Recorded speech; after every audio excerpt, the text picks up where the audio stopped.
ഇനി ഇരുന്നിട്ട് കാര്യമില്ല, ഒരാൾ തുടങ്ങിയിട്ട്. പ്രിയമുള്ളവരെ, നമ്മൾ പരസ്പരം ആലോചിച്ചത് കൊണ്ടോ അഭിപ്രായ പ്രകടനങ്ങൾ നടത്തിക്കൊണ്ടോ ഒന്നും ഒരു കാര്യമില്ല. എല്ലാവരുടെയും വിചാരം നമ്മൾ ഫ്ലാറ്റിൽ താമസിക്കുന്നവർ മുഴുവൻ തമ്മിൽ പരസ്പരം മിണ്ടാത്തവരും സംസാരിക്കാത്തവരും വലിയ ശതകോടീശ്വരന്മാരും എന്നൊക്കെയാണ് പുറത്ത് പൊതുസമൂഹത്തിൽ നമ്മളെക്കുറിച്ചുള്ള സംസാരം. എന്നാൽ നമ്മളും മനുഷ്യരാണ്. ചോരയും നീരും വിചാരവും വികാരവും ഒക്കെയുള്ള സാധാരണക്കാരായ മനുഷ്യരാണ് നമ്മളെല്ലാവരും. നമുക്കൊരു സുപ്രഭാതത്തിൽ ഇവിടെ നിന്ന് ഇറങ്ങിപ്പോകാൻ കഴിയില്ല. നിങ്ങളൊന്ന് മനസ്സിലാക്കണം, നമ്മൾ എന്ത് തെറ്റാണ് ചെയ്തത്? ഈ ഫ്ലാറ്റ് നിർമ്മിക്കുമ്പോൾ ഇതിന് അനുമതി കൊടുത്ത മുനിസിപ്പാലിറ്റിക്ക് ഉത്തരവാദിത്തമില്ലേ? അതിന്റെ എഞ്ചിനീയർമാർക്ക് ഉത്തരവാദിത്തമില്ലേ? ഇത് രജിസ്ട്രേഷൻ ചെയ്യുമ്പോൾ നമ്മുടെ പേരിലേക്ക് നമ്മുടെ മുഴുവൻ സമ്പാദ്യവും വാങ്ങിയിട്ട് ഇത് രജിസ്റ്റർ ചെയ്തെന്ന ഉദ്യോഗസ്ഥർക്ക് ഉത്തരവാദിത്തമില്ലേ? സർക്കാരിന് ഉത്തരവാദിത്തമില്ലേ? ഒരു മാനുഷിക പരിഗണന വെച്ച് നമുക്ക് കിട്ടേണ്ട എല്ലാ അവകാശങ്ങളും നേടിയെടുക്കുന്നത് വരെ നമ്മൾക്കിവിടെ താമസിക്കാൻ ഒരു സംവിധാനം സർക്കാർ അനുവദിച്ചു തരുന്നവരെ ശക്തമായ സമരവുമായി മുന്നോട്ട് പോകണമെന്നാണ് എൻ്റെ അഭിപ്രായം. നമുക്ക് താമസിക്കാൻ, നമ്മുടെ മക്കൾക്ക് മഞ്ഞും വെയിലും കൊള്ളാതെ സുരക്ഷിതമായി താമസിക്കാൻ ഒരു കൂര മാത്രമേ നമ്മൾ ആവശ്യപ്പെടുന്നുള്ളൂ. അത് നമ്മുടെ അധ്വാനത്തിന്റെ ഫലമാണ്, അത് നമ്മുടെ ജീവൽ പ്രശ്നമാണ്. ഈ പ്രശ്നത്തിൽ ഇന്നൊരു സമര പരിപാടിക്ക് നമുക്ക് രൂപം കൊടുക്കാൻ കഴിയണം. അതിനെക്കുറിച്ച് സംസാരിക്കുന്നതിനായി നമ്മുടെ ഫ്ലാറ്റിലെ മുതിർന്ന അംഗവും എക്സ് മിലിറ്ററിയും നമ്മുടെ രക്ഷാധികാരിയും ഉപദേശിയും നെടുന്തൂണുമൊക്കെയായ നമ്മുടെ സുമേഷ് ഏട്ടനെ ബഹുമാന പുരസ്സരം ക്ഷണിക്കുന്നു.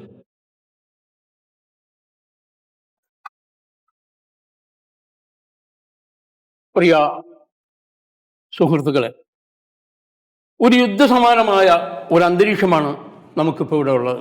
ഞാൻ ഒരുപാട് യുദ്ധത്തിൽ പങ്കെടുത്തവനാണ്. പക്ഷെ ഇന്ന്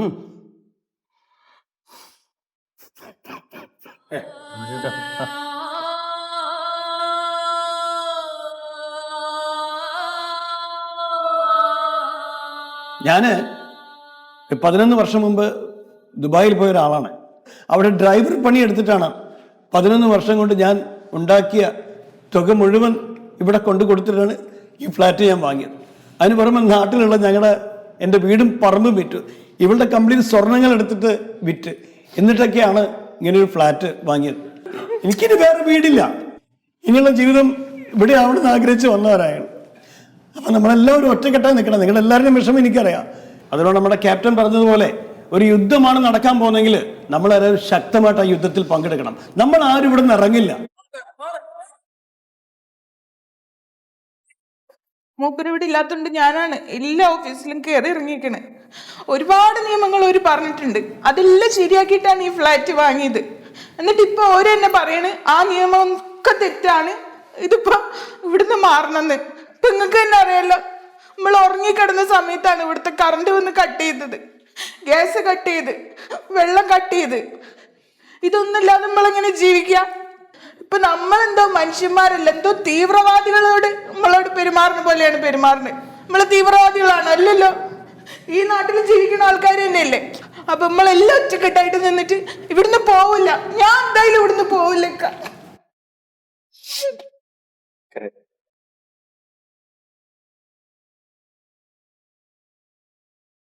നിങ്ങളുടെ എല്ലാവരുടെയും അഭിപ്രായ പ്രകാരം ഒരു ശക്തി വന്നാലും നമ്മളെ ഇവിടെ നിന്ന് ഒഴിപ്പിക്കാൻ നമ്മൾ സമ്മതിക്കില്ല എന്ന് നമ്മൾ ഉറച്ച തീരുമാനമെടുക്കുന്നു. നമ്മളെ കുടിയിറക്കുന്നതിനെതിരെ നാളെ മുതൽ അതിശക്തമായ സമരപരിപാടികളുമായി നമ്മൾ മുന്നിട്ടിറങ്ങാൻ പോവുകയാണ്. നമ്മൾ വിജയിച്ചേ ഇറങ്ങൂ.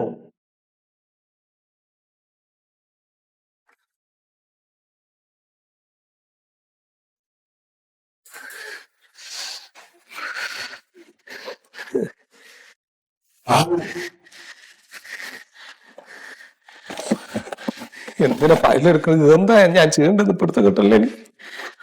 ഉണ്ണേ, ഉണ്ണേ, എവിടെ പോയി കിടക്കാൻ? ഉണ്ണേ, ഒന്ന് കിടവാ. സാറേ ഞാനേ വേർക്കുന്നുണ്ടല്ലോ, എന്ത് പറ്റി? ഡോക്ടറെ പോണ അല്ല, വെള്ളത്തിന് കക്കൂസ് പോണ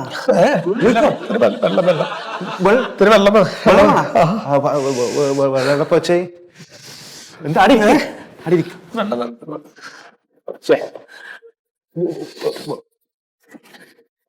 സാധാരണ ഇവിടെ വെള്ളം കൊണ്ട് ഒരാഴ്ചയിൽ വെള്ളം സാറേ സഞ്ചാരം കൊള്ളു എന്താ നായേ പൊറ്റിയാ വെള്ളം ഇടയ്ക്ക് കാലിന്റെ മുള്ള വലിക്കുന്നത് സാറേ ഏടി ഇല്ലത് എന്റെ ബാഗ് നോക്ക് അത് ഏടി ഇല്ലത് വെള്ളം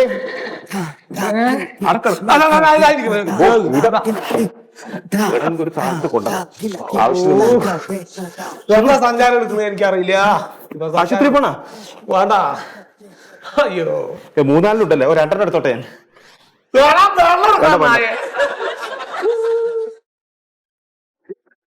ഏടി ഇത്? ആ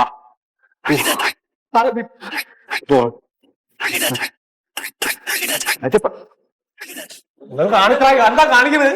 ആള് ചാവാൻ നിൽക്കുമ്പോഴാണ് നീ വീണ്ടും ഒരു ചൊയുണ്ട്. ആക്കിട്ടല്ലേ